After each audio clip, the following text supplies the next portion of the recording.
everybody. Welcome back, Homesteading in Idaho. I'm Audra, taking you on an adventure today.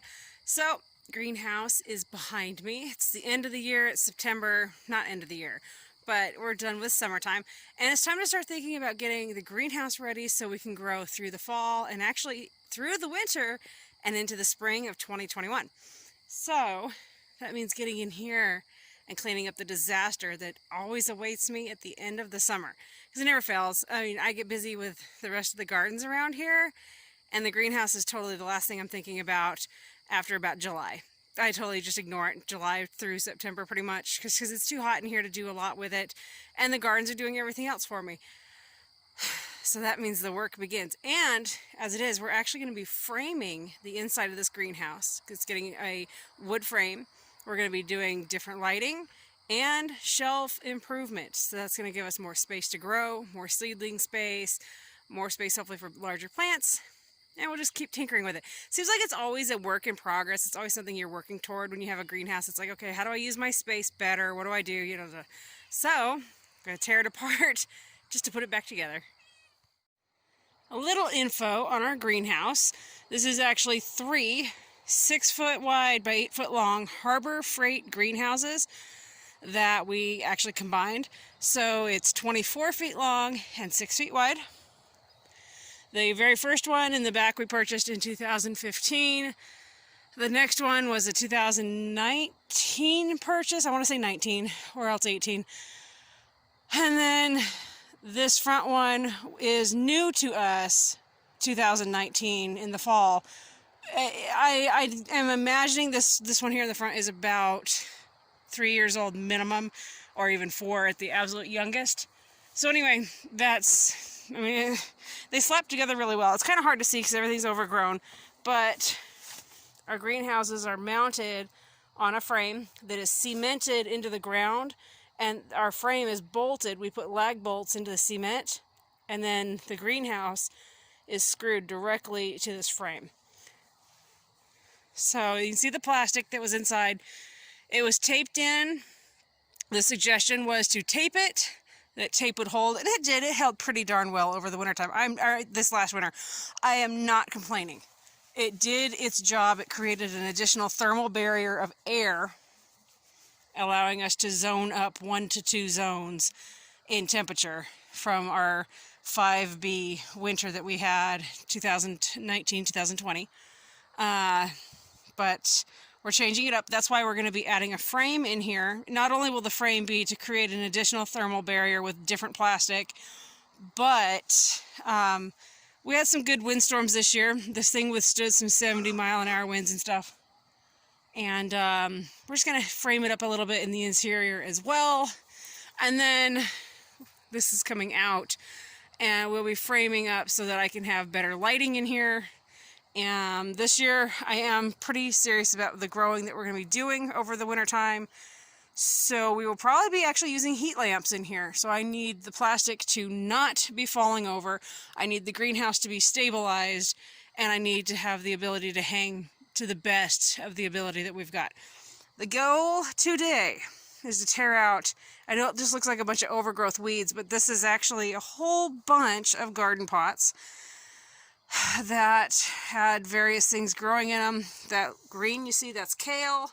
There's green onions in there. There's dried peas. There's sunflowers. There's gonna be there's collards. There's some herbs in there. Just different various things. But my goal today is at least get the plastic. Okay, so first off, all these pots out. Get the plastic taken down.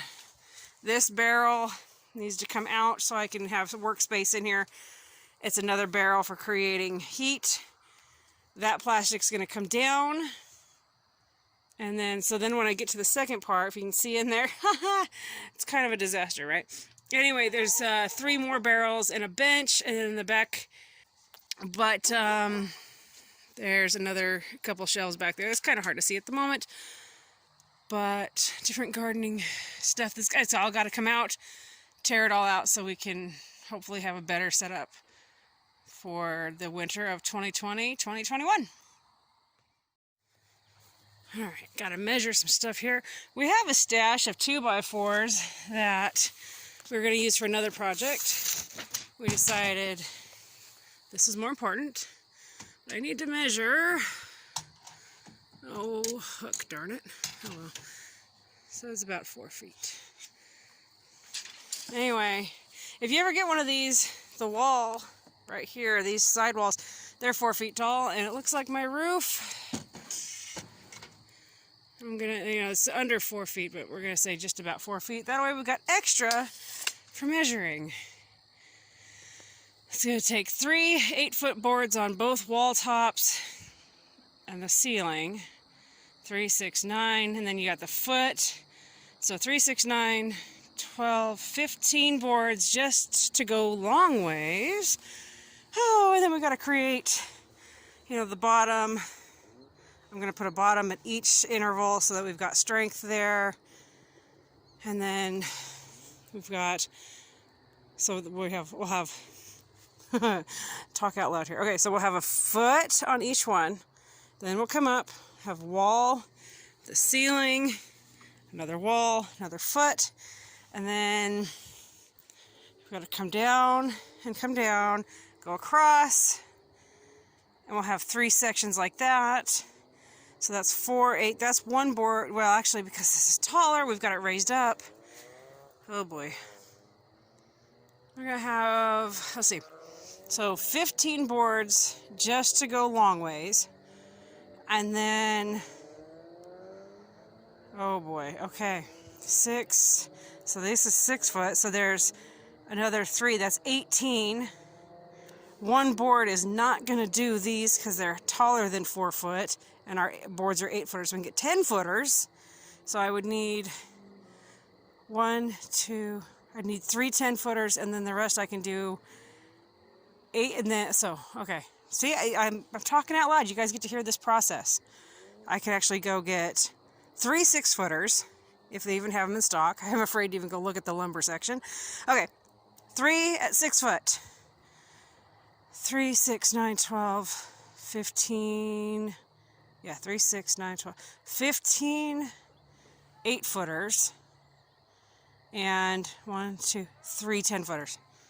Okay, we'll see if that makes sense. Except, I almost walked away and made a goof. I forgot. I'll have to add right here. So that gives me 3 more 10 footers I'll have to get. So that means 6 10 footers, right? Yeah, 2, 4, 6 10 footers, 3 6 footers, and 3, 6, 9, 12, 15. Yeah, 15 8 footers. Oh boy. Okay. Oh, except for now. Oh my gosh, I'm dying. Okay, so you'll see why I'm saying no. You see where the greenhouse is jointed there in that corner? I will have to put a separate frame inside of there. Okay, so that still leaves me with, oh my gosh, okay.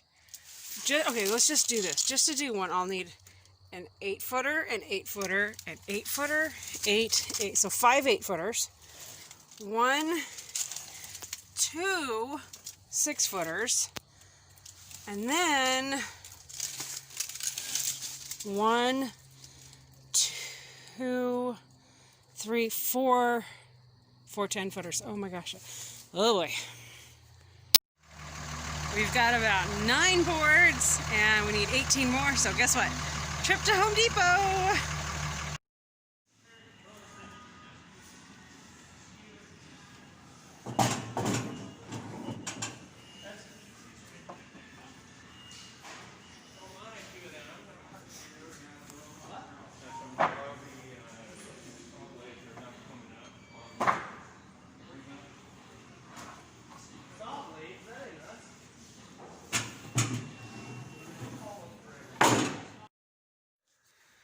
Well, there we go. 9 more boards. We actually have a new game plan where hopefully these 9 and those 9 on the back of that truck, this might be enough. Got a new game plan. I know that's, we all are like, what? No. But yeah, it might be the new game plan. And the flashlight is because it is dark out. It's 8:30. I'm still thinking of like summertime. We had till 10 o'clock, but okay, it's all right. We don't have frost coming. It's not like a massive hurry, but October is literally knocking, and so we have to get the greenhouse done. But the game plan does include, let me scroll in here, and those pallets. Those are 48 by 48s, so I've got an idea. All right, everybody. Let's cross our fingers that Sunday brings the greenhouse getting done and not too much of us wanting to kill each other. Anybody else can relate when it comes to construction? Wish me luck.